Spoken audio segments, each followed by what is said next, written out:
NFL draft. And we'll continue our NFL draft coverage. We've been going through the positions week to week leading up to the draft, and we got two separate groups of positions to cover this week. We got edge, inside linebacker, cornerback, and safety today. And then next week, we're going to do a mock draft to see who we think is going to get picked in the first round in regards to what we think is the likely best fit for each team in the first round.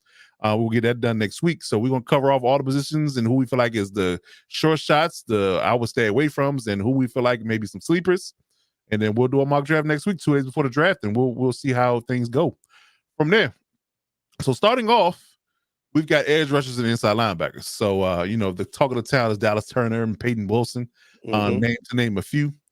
And here's the top 200 guys from an edge rusher perspective. So, starting off there, give me your, I guess you can say, guys that have you, waking up smiling in the morning, and guys you kind of looking a little sideways at.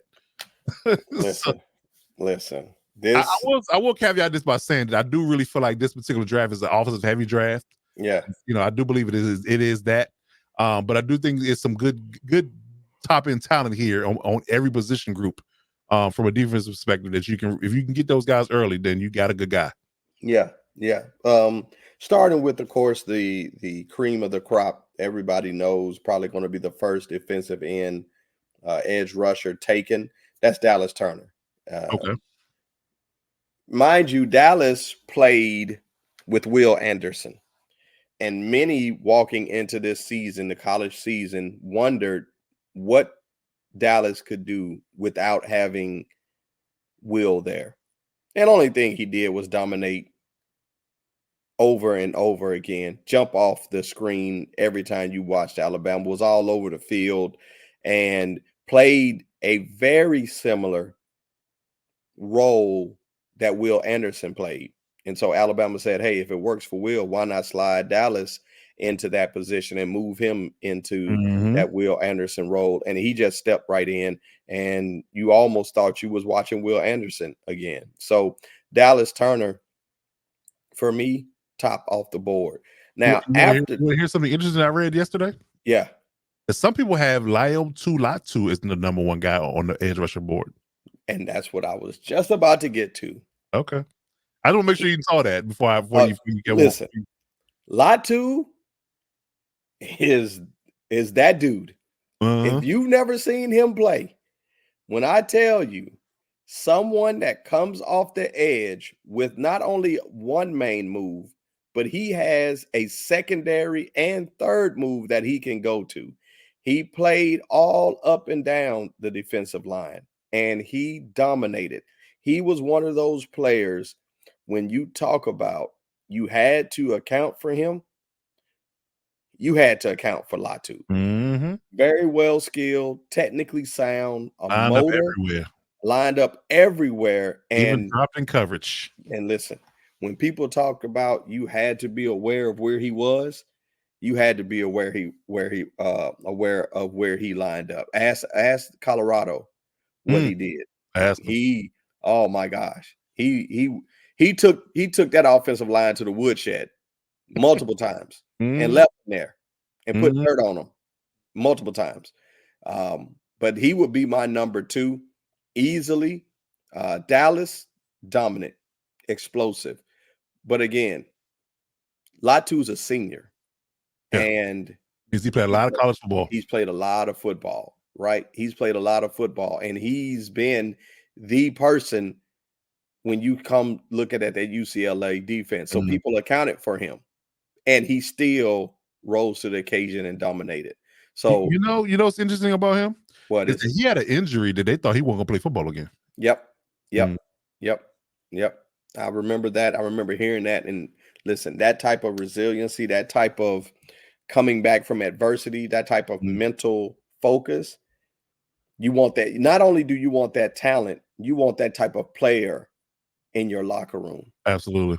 You want that maturity in your locker room. Listen, he's ready to change his family's lives. He's that type of player. Like he gonna, and again, he's look at the name, So Right. he has a work ethic out of his Right. damn Right. mind, Right. and he's That's strong as hell. that Polynesian. That Come on, Polynesian man. bloodline. Come on.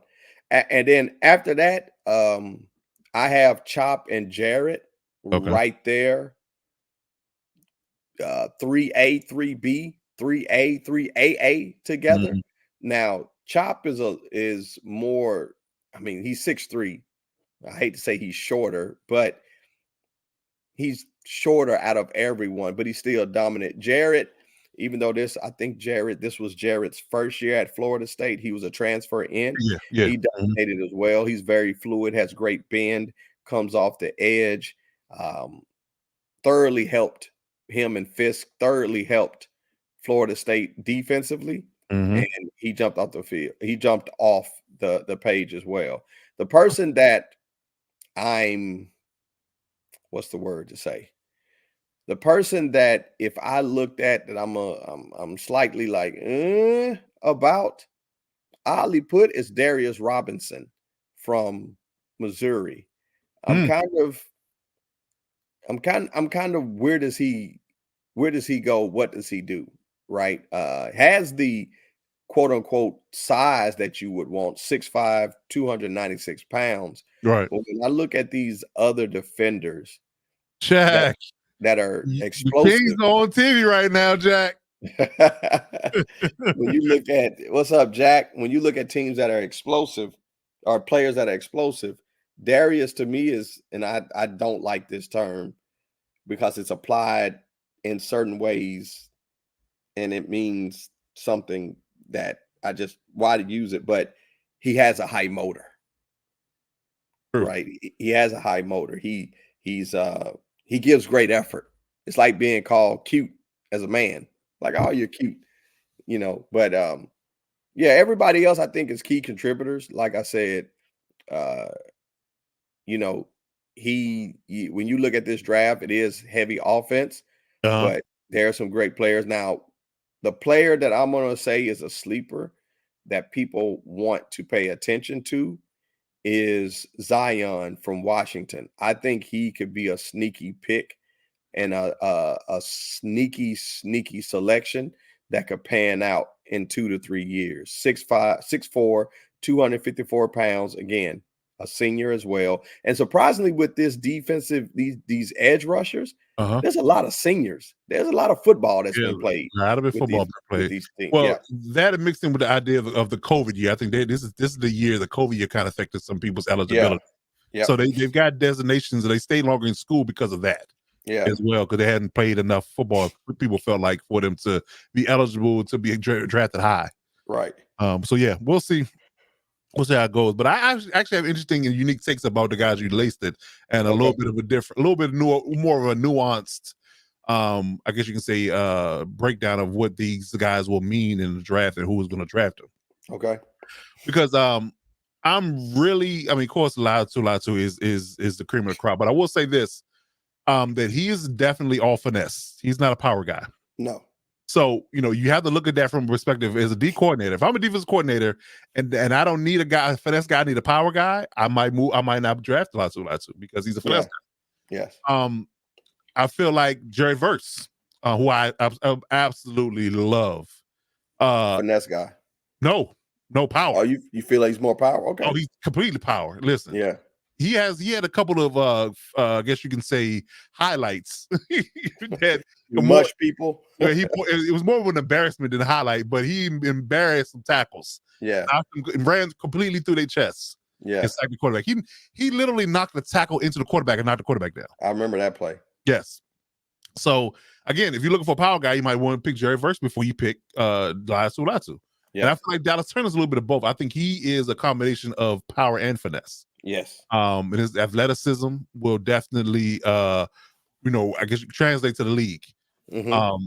And then when you get to Chop Robinson, who's an athletic freak of nature, but he's a power guy. Right. So he's freakishly athletic, but he's a power guy. So how does that mesh with the defense you're trying to run with him? So who's that last player that you said power? Chop Robinson. Chop right. Yeah. Chop Robinson's a power guy.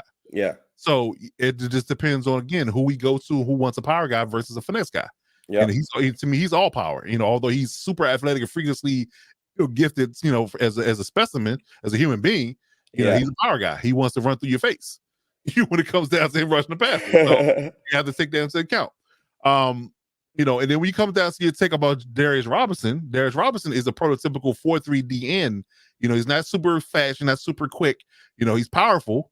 But again, you have a 296 defensive end, versus a 250, 260 pound guy who doesn't, he doesn't run the fastest of 40s that the other guys do. Mm-hmm. So you got to take that into account. He's a 4.95 guy versus a 4.7, 4.6 guy. Right. So he's a prototypical, hand in the dirt, 4-3 DN. So do you need a prototypical 4-3 DN? Then you take Darius Robinson. Right. In a later in the draft. So I think that those particular guys will will ultimately be picked based upon their fit for your defense. Mm-hmm. Because they have a certain connotation, a certain skill set that it's not both. You can't. Only person that you probably get away with, and that's why you see Dallas Turner is probably the number one guy, is the fact that he can do both. Right. But everybody else has a skill set, either your finesse or your power. Is one of those two things. One of those two things. Yeah. Oh, yeah. We talked about that earlier, Jack. I'm glad you brought that up. Yeah, the Kings have swept the Lakers, but the Pelicans swept the Kings. So yeah, you're right about that. You're right about that. So yeah, I mean, we don't have to face the Kings at all in this particular stretch, because even if y'all do beat the Warriors tonight and y'all get in the playoffs, y'all got to deal with the Thunder, not us. So if we do meet, we'll meet down the line. We'll definitely meet down the line. But yeah, that's definitely a fun fact that we especially the Pelicans thing. We didn't realize that the Pelicans hadn't lost to the Kings this year. So yeah, that's an interesting fun fact. Right. But yeah, but as far as my sleepers are concerned, I mean, the top guys are the top guys. I do want to point out that Chris Braswell was on the other side of Dallas Turner this year. He's in the draft, senior, 6'3", 255. Edge rusher that was on the other side of Dallas Turner this year. So they basically took away Will Anderson and replaced him with Braswell, and they just kept pushing. They just kept pushing. But from a sleeper perspective, for me, it's a little bit deeper down down the rabbit hole. But I think that look out for the name Marshawn Nealon. Okay. 6'3", 275, Western Michigan DN, 4.75 40, had a 35-inch vertical and a 9.11 broad jump. I think he's a second to third round. He's a third to fourth round guy. I think that you can pick up in that stretch, and you be in the next year or two. I think he might be a good project to a draft and get him in your program, and hopefully he will be a good contributor. I think he's a sleeper. And I'll use your take from last week. I don't know why they had him in as an interior rusher. I think Muhammad Kamara is a complete and utter edge rusher. Yes. In the league. I don't know why they have a DT. They have listed a DT on every board. I've checked. Yes. He's listed as DT, but he is not a defensive tackle. He's an edge rusher. He is a pure edge rusher. Muhammad Kamara from Colorado State. He's an edge rusher. Yes, and he's a dog. He is a dog, and that's my deep sleeper. I think that he's a day 3 guy. Yeah. I think he's a day 3 guy, but I do believe that he does get picked up, and he's highly productive, and he has a high motor. He's an effort guy. He's going to be relentless in rushing the pass, and I think somebody's going to get him a steal. I do believe that. Mm-hmm. I do believe that. Which question got Jack guys? So Raider Nation, would you trade the number 13 pick Malcolm Koonce last year of his rookie deal for Michael Parsons a 4th and a 5th? No. Yeah, no, I wouldn't do that. I would argue, because again, you have to pay Micah. And then what are you doing at quarterback? We just talked about this earlier about the quarterback situation in with the Raiders. I think y'all need a quarterback. If y'all have the ability to pick a quarterback, y'all trade up. I think y'all need a quarterback first and foremost. That's starting off point for us. Again, if you trade for Micah, that only would be for the idea of having to pay him in a year. You still have a quarterback. Got a great pass rush with Crosby and Parsons. Great pass rush. Oh, that would be sick. Christian Walker's in the middle. That's a nice pass rush. That's sick. But you ain't got no offense. None. That's for sure. You're running the wing T, baby. Yeah, I don't know. But again, Gardner Minshew isn't. He's definitely a game managing type of guy, but he's not going to win you games. No, he's not going to win you games. But yeah, I do believe that. We just talked about this. It's funny you bring this up, because we just talked about CD and Dak and those guys earlier in the podcast. But yeah, I think they pay CD. I think Dak walks. I think they have to figure out a way to either franchise or pay Micah or trade him for a haul, and and getting a guy for a guy or two or a few draft picks for Micah if they don't want to keep him. But if they do go rookie quarterback, I think to Coach Cordy's point earlier, you have the money to pay CD and Micah if you go rookie quarterback next year. Yeah, even this year. I mean, hell, if you trade him in the draft, if you trade him in the draft and get a rookie quarterback this year, you can work it from that perspective and let him sit underneath Dak for a year, and then he'll start when Dak's gone. Yep. All right. So that's our take on the edge rusher. Let's move on to inside linebackers. So there's some sneaky talent here, and there's one guy that I'm really looking at on day 3 that could be a steal for people, but I'm gonna get to that in a minute. But this is my bag. This is my wheelhouse when it comes down to linebackers, inside linebacker play. So I'm interested to talk about this. So who do you have from your perspective? Who you have your eye on in regards to who's going to be a monster of the midway when it comes down to them playing next year for the NFL? My players. One is Jeremiah Trotter Jr. Yep. I have him rated extremely high. I also have Junior Colson rated extremely high. And crazy enough, it's wild that both inside linebackers from Michigan are in the draft together with Junior Colson, and also Braden McGregor is in here as well. Another player that I'm high on from watching college football is Tommy Eichenberg.